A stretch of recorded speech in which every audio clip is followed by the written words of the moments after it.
தனுசு ராசி குரு பகவான ராசிதிபதியாக கொண்டவங்க. நீங்கள் எந்த ஒரு விஷயத்தையுமே மாறுபட்ட கோணத்தில் அணுகுமுறை செய்யக்கூடியவங்க. தனுசு ராசிக்காரங்களை சிறந்த ஒரு ஆன்மீகவாதிங்க அப்படின்னு சொல்லலாம்.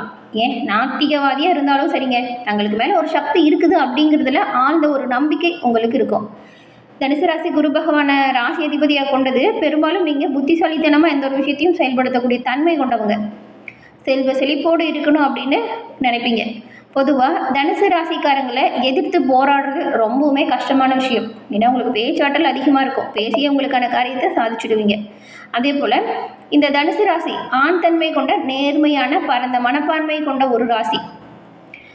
நீங்கள் வியாழக்கிழமையில் குரு பகவான் வழிபாடை தொடர்ந்து செய்வதால் எல்லா வகையிலுமே நன்மைகளையும் நல்ல ஒரு உயர்வையும் கண்டிப்பாக பெறுவீங்க. அதே போல் வியாழக்கிழமையில் நீங்கள் சிவபெருமான் வழிபாடு செய்கிறதும் சிறப்பான உயர்வு ஏற்படுத்தும். உங்களுக்கு சிவபெருமான் பிடிக்கும் அப்படின்னா ஓம் நமச்சிவாயா போற்றி அப்படிங்கிற மந்திரத்தை மறக்காமல் 3 முறை பதிவிடவும் செய்யுங்க. அப்படி பதிவு பண்ணும்போது உங்கள் ஆள் மனதில் ஒரு பிரார்த்தனை நினச்சிக்கிட்டு பண்ணுங்கள். அந்த பிரார்த்தனை விரைவில் சிவபெருமானின் அருளால் கிடைக்கும். எல்லா வகையிலுமே சிறப்பான உயர்வு பெற்று நலமுடன் நீங்கள் வாழ உங்களுக்கு வாழ்த்துக்களையும் உங்களுக்காக சிவபெருமானிடம் நாங்கள் பிரார்த்தனையும் செஞ்சுக்கிறோம். தனுசு ராசி பூர்வ புண்ணியத்தின் பயனால் இந்த ராசியில் நீங்கள் பிறந்திருக்கீங்க. வெற்றியும் அதிர்ஷ்டமும் எப்பவுமே உங்கள் பக்கம் இருக்கும். அதிர்ஷ்ட தேவதை உங்கள் கூடவே இருப்பாங்க. மண்ணை தொட்டாலும் பொண்ணா விளையும். ஆனால் இப்படி எந்த ஒரு விஷயமும் நடக்கலை நீங்கள் சொல்கிறது அப்படின்னு நீங்கள் நினைக்கிறது புரியுதுங்க. உங்கள் கோபத்தை மட்டும் நீங்கள் குறைச்சிக்கிறீங்கன்னா பெரும்பாலும் எல்லா வகையிலுமே நீங்கள் நன்மைகளை பெறலாம். எவ்வளவு அன்பானவங்களாக இருக்கீங்களோ அந்த அளவுக்கு கொஞ்சம் கோபமே உங்களுக்கு அதிகமாக வரதாங்க செய்யுது. இந்த கோபத்தை குறைச்சாலே பெரும்பாலும் நன்மைகளை நீங்கள் பெறலாம். இந்த கோபம் அப்படிங்கிறது தனுசு ராசிக்கு பலமாகவும் அமையுது, பலவீனமாகவும் அமையுது. தனுசு ராசியில் இருக்கிற நீங்கள் எப்பவுமே பாருங்கள், ஒரு விஷயத்தை முடிவு பண்ணிட்டீங்களா அதை முடிக்கிற வரைக்கும் கடுமையாக உழைக்கக்கூடியவங்களா இருப்பீங்க. அப்படி கடுமையாக உழைச்சாலும் எந்த ஒரு உயர்வும் இல்லை, முன்னேற்றமும் இல்லை அப்படின்னு நீங்கள் கவலைப்படுறீங்களா? அந்த கவலை தீரவும் ஒரு வாய்ப்பு இருக்குது. அது என்னென்னா டிஸ்கிரிப்ஷனில் பாருங்கள், ஜோதிடரோட நம்பர் கொடுத்துருக்கோம். அந்த நம்பருக்கு நீங்கள் எங்கே இருந்தாலும் சரிங்க, ஃபோன் பண்ணாலே போதும். உங்கள் ஜாதக கணிப்பை நீங்கள் எளிய முறையில் தெரிஞ்சுக்கலாம். எல்லா வகையிலுமே சிறப்பான உயர்வு பெற கண்டிப்பாக உங்கள் ஜாதக அமைப்பு உங்களுக்கு உறுதுணையாக இருக்கும். இந்த ஒரு வாய்ப்பை தவற விடாமல் பயன்படுத்திக்கோங்க. நிதி மேலாண்மையை பொறுத்த வரைக்கும் இந்த தனுசு ராசிக்காரங்க ரொம்பவும் கெட்டிக்காரங்களாக இருப்பீங்க. பொதுவாக நீங்கள் ஆடம்பரத்தை பெருசாக விரும்புறது கிடையாது. துணிமணி, நகை நட்டு, ஊர் சுற்றுறது இதெல்லாம் விரும்ப மாட்டீங்க. அதிகமாக பணம் செலவழிக்கிறதும் பிடிக்காது. ஒரு பொருள் வாங்கும்போது கூட அது கலர் டிசைனை விட அதோட உழைப்புக்கு மதிப்பு கொடுக்கக்கூடியவங்களா தனுசு ராசிக்காரங்க நீங்கள் இருப்பீங்க. அதிக காலம் உழைக்குமா, வாங்குற காசுக்கு இது கரெக்டாக இருக்குமா அப்படின்னு பொருளை பார்த்து வாங்குவீங்க. அதே போல் உங்களோட அடிப்படை தேவைகளை நிறைவேற்றிய பின் மீதி பணத்தை மிச்சம் பிடிச்சி சேமித்து வைக்கக்கூடிய தன்மை உங்களுக்கு இயல்பாகவே இருக்கும். நிதி மேலாண்மை தெரிஞ்சு செயல்படக்கூடியவங்க அப்படின்னு சொல்லலாம். அரிதாக சில வேலைகளை நீங்கள் கொஞ்சம் செலவுமே பண்ணுவீங்க. உங்கள் மனசுக்கு அது கொஞ்சம் வருத்தத்தை கொடுக்கும், நம்ம இப்படி செலவு பண்ணுறோமேனு. ஆனாலும் இந்த செலவு பண்ணுறதுலையும் தயங்காத நபர்கள் தான் நீங்கள். செலவு பண்ணிவிட்டு அப்புறம் ரொம்பவுமே ஃபீல் பண்ணுவீங்க, இந்த பண்ணியிருக்கக்கூடாது அப்படின்னு சொல்லி. தவறு செஞ்சதை வெளியில் பெருசாக காட்டிக்கவும் மாட்டீங்க. ஆனால் மனசுக்குள்ளே ஒரு தயக்கம் இருக்கும், நம்ம இந்த செலவு பண்ணியிருக்கக்கூடாது அப்படின்னு. தனுசு ராசி ஆண்களுக்கு பொறுத்த வரைக்கும் இந்த குழந்தைகளை தூக்கி கொஞ்சுறதுல அதிகமாக விருப்பம் இருக்காது. பேச தெரிஞ்ச குழந்தைங்கிட்ட நல்லா பேசி பழகுவீங்க. அதே போல் அவங்கள நல்லா ரசிப்பீங்க. அந்த குழந்தைங்கிட்ட நிறைய டைம் எடுத்து பேசுவீங்க. அதே போல் அந்த குழந்தைங்கிட்ட கதை கேட்குறதுன்னு சொல்லி ரொம்பவே சந்தோஷமாக இருப்பீங்க. குழந்தைங்களோட கேள்வி கேட்க சொல்லி உற்சாகப்படுத்துவீங்க. குழந்தைகள் நண்பர்களாக நிறைய பேர் உங்களுக்கு இருப்பாங்க. ரொம்பவும் சின்ன குழந்தைங்கள கையாள்வதற்கு பயந்துப்பீங்க.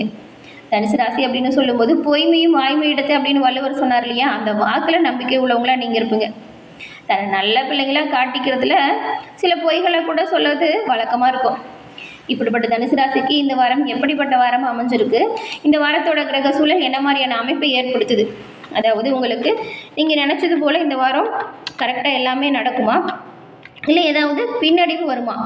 அப்படி பின்னடைவு வந்தால் அதுலேருந்து நீங்கள் என்ன பண்ணணும், பின்னடைவு ஏற்படாமல் இருக்க நீங்கள் என்ன செய்யணும், இது பற்றின முழுமையான தகவலையும் தான் உங்களுக்காக இந்த பதிவில் நாங்கள் சொல்லியிருக்கோம். ஸோ இந்த பதிவை ஸ்கிப் பண்ணாமல் பாருங்கள். பலம் என்ன, பலவீனம் என்ன, எந்த விஷயத்தில் கவனமாக இருக்கணும் அப்படிங்கிறத நாம் இப்போ தொடர்ந்து விரிவாக பார்க்கலாம். தனுசு ராசியில் மூலம், பூராடம், உத்திராடம், 1ஆம் பாதம் இருக்குது. உங்களுக்கு முதல்ல இந்த வாரத்தோட கிரகநிலை எப்படி இருக்குது அப்படின்னு பார்க்கலாம். கிரகநிலை அப்படின்னு பார்க்கும்போது உங்கள் ராசியில் பாருங்கள், சந்திர பகவான் இருக்கிறாரு. அடுத்த ஸ்தானம் தைரிய வீரியஸ்தானம். அங்கே சூரியன், புதன், ராகு, செவ்வாய் 4 கிரக சேர்க்கையும் இருக்குது. இதில் புதன் மட்டும் வக்கர இயக்கத்தில் இருக்கிறாரு. சுகஸ்தானம் இங்கே பாருங்கள், சுக்கிரன், சனியும் 2 கிரக அமைப்பும் அமைஞ்சிருக்கு. கலத்திரஸ்தானத்தில் குரு பகவான் அவரோட வக்கர இயக்கத்தில் இருக்கிறாரு. இந்த பாக்கியஸ்தானத்தில் பாருங்கள் கேது பகவான் இருக்கிறாரு. இந்த ஒரு அமைப்புகளை கொண்டு உங்களுக்கு இந்த வார பலன்கள் எப்படி அமைஞ்சிருக்கு அப்படிங்கிறத நம்ம தெளிவாக தெரிஞ்சுக்கலாம்.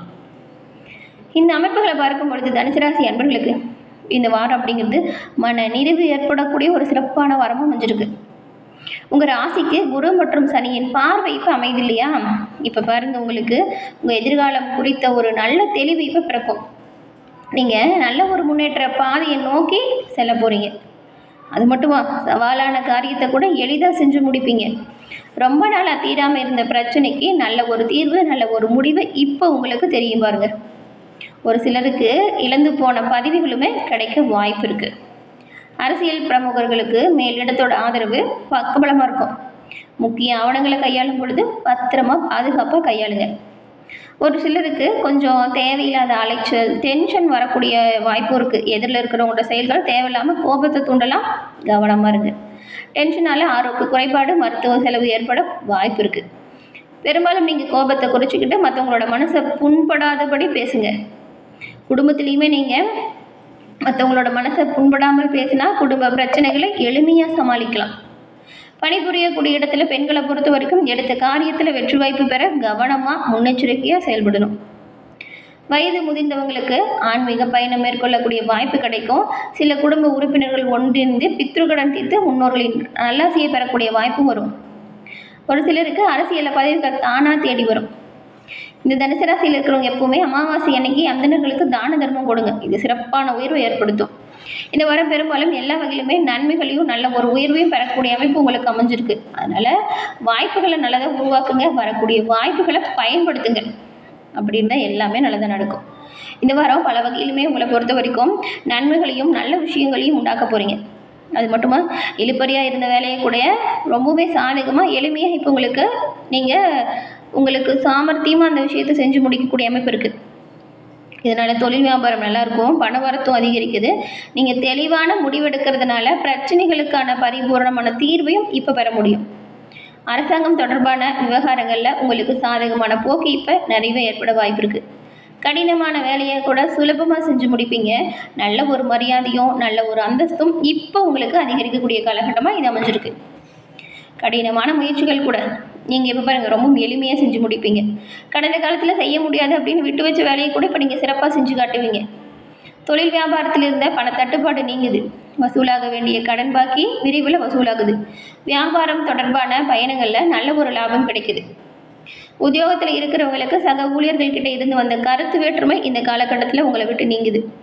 வர வேண்டிய பண வருமானம் சீராக கிடைக்கும். குடும்பத்தில் இதுமான சூழலை உருவாகுது. வாழ்க்கை துணையின் உடல் நலத்தில் மட்டும் நீங்கள் கொஞ்சம் கவனம் செலுத்துறது நல்லது. அடுத்தவங்களோட செயல்கள் தேவையில்லாமல் உங்களுக்கு கொஞ்சம் கோபத்தை தூண்டுற மாதிரி தாங்க இருக்கும். அதனால் அனுசரித்து போக பாருங்கள். தேவையில்லாமல் கோபப்பட்டுட்டு வீணான வார்த்தைகளை விட்டு பிரச்சனையை பெருசு பண்ணிக்காதீங்க. பிள்ளைங்களோட விஷயத்துலையுமே நீங்கள் அவங்கக்கிட்ட கொஞ்சம் விட்டு கொடுத்து தான் எந்த ஒரு வேலையும் வாங்கணும். பிள்ளைங்கிட்ட கனிவாக நடந்துக்கிறது உங்களுக்கு நல்லது. பெண்களுக்குமே இழுபறியாக இருந்த காரியங்கள் எல்லாம் இப்போ நீங்கள் ரொம்பவுமே சுலபமாக ஈஸியாக செஞ்சு முடித்து உங்களுக்கான சாதகமான வாய்ப்பு பெறுவீங்க. இந்த பணிகளை சிறப்பாக செய்கிறதுனால உங்களுக்கு நல்ல ஒரு கௌரவ உயர ஏற்படும். மற்றவங்ககிட்ட இப்போ நீங்கள் ஒரு நல்ல மதிப்பு பெற போகிறீங்க அப்படின்னு கூட சொல்ல இந்த வாரம். மாணவர்களை பொறுத்த வரைக்கும் கல்வியில் இருந்த தடைகள் எல்லாம் விலகி நல்ல ஒரு முன்னேற்றம் பெறக்கூடிய அமைப்பு இருக்குது. மற்றவங்ககிட்ட இருந்து வந்த கருத்து வேற்றுமை இந்த காலகட்டத்தில் உங்களை விட்டு நீங்குது. பெரும்பாலும் கோபத்தை மட்டும் குறைச்சிக்கிட்டு முன்னெச்சரிக்கையாக கவனமாக செயல்பட்டால் எல்லாமே நல்லதாக நடக்கக்கூடிய அமைப்பு உங்களுக்கு இப்போ உண்டாகிருக்கு. மூலம் நட்சத்திரக்காரங்களை பொறுத்த வரைக்கும் இந்த வாரம் திட்டமிட்டு செயல்பட்டால் நன்மைகளை பெறக்கூடிய வாரம். வெளியூர் பயணம் திடீர்னு செல்கிற மாதிரியான சூழல் வரும். வர வேண்டிய பணம் நிலுவையில் இருந்துச்சுன்னா அதுவுமே கை வந்து சேரும். இந்த வாரம் தந்தையின் மூலம் நல்லது நடக்க போகுது. எந்த ஒரு காரியத்திலுமே தெளிவான முடிவு எடுப்பீங்க. மனசில் இருந்த வீண் கவலை உங்களை விட்டு நீங்குது. பூராடம் நட்சத்திரக்காரங்களுக்கு இந்த வாரம் அரசாங்கம் மூலம் நடக்க வேண்டிய காரியத்தில் இருந்த முட்டுக்கட்டை இருக்கு இல்லையா, அது பாருங்கள் நீங்குது. தொழில் வியாபாரத்தில் பார்ட்னர்கள் மூலம் நன்மைகளும் நல்ல செய்திகளும் உங்களை வந்து சேரும். வியாபாரத்துக்கு தேவையான நிதி உதவி உங்களுக்கு உரிய நேரத்தில் கிடைக்கும். உத்தியோகத்தில் இருக்கிறவங்களுக்கும் எளிதாக உங்களோட பணிகளை செய்யும்படி சூழல் உருவாகும். அடுத்து பாருங்கள், இந்த உத்திராடம் 1ஆம் பாதம் கொண்டவங்களுக்கு இந்த வாரம் தற்காலிக பதவி உயர்வு, கூடுதல் பொறுப்பு, இந்த மாதிரி ஏதாவது நல்லது உங்கள் வேலை விஷயத்தில் கண்டிப்பாக கிடைக்கும். குடும்பத்தில் ஒற்றுமை அதிகரிக்குது. சண்டை சச்சரவு குறையுது. கணவன் மனைவிக்கு இடையே இருந்த மனக்குழப்பம் உங்களை விட்டு முழுமையாக தீருது. விட்டு கொடுத்தும் அனுசரிச்சும் போகிறதுனால குடும்ப சூழலை இனிமையானதை நீங்கள் மாற்ற முடியும். எதுலேயுமே ஒரு தெளிவான சிந்தனை பிறக்கும். குழந்தைகள் பற்றின கவலை உங்களை விட்டு நீங்கும். அவங்களோட நலனுக்காக நீங்கள் பாடுபடுகிற சூழல் இப்போ உருவாகியிருக்கு. இந்த வாரம் வரக்கூடிய நன்மைகள் அதிகரிக்கும், தீமைகள் விலகவும். செவ்வாய்க்கிழமையில முருகனை நீங்கள் வணங்கி வருவதால் உங்களுக்கு வரக்கூடிய கஷ்டங்கள் தீரும். வாழ்க்கையில் சிறப்பான உயர்வு, நல்ல ஒரு முன்னேற்றம், இது எல்லாமே முருகனின் பரிபூர்ண அருளாலும் தனுசு ராசி அன்பர்கள் உங்களுக்கு கிடைக்கும். என்ன நேயர்களே, இந்த பதிவு நீங்கள் பயன்பெறும் வகையில் அமைஞ்சிருக்கும்னு நினைக்கிறோம். பதிவு பிடிச்சிருந்தால் லைக் பண்ணி உங்கள் நண்பர்கள் தனுசு ராசியை அந்த அவங்களுக்கும் ஷேர் பண்ணுங்கள். மறக்காமல் சப்ஸ்கிரைப் பண்ணி வச்சு பாருங்கள். நன்றி நேயர்களே.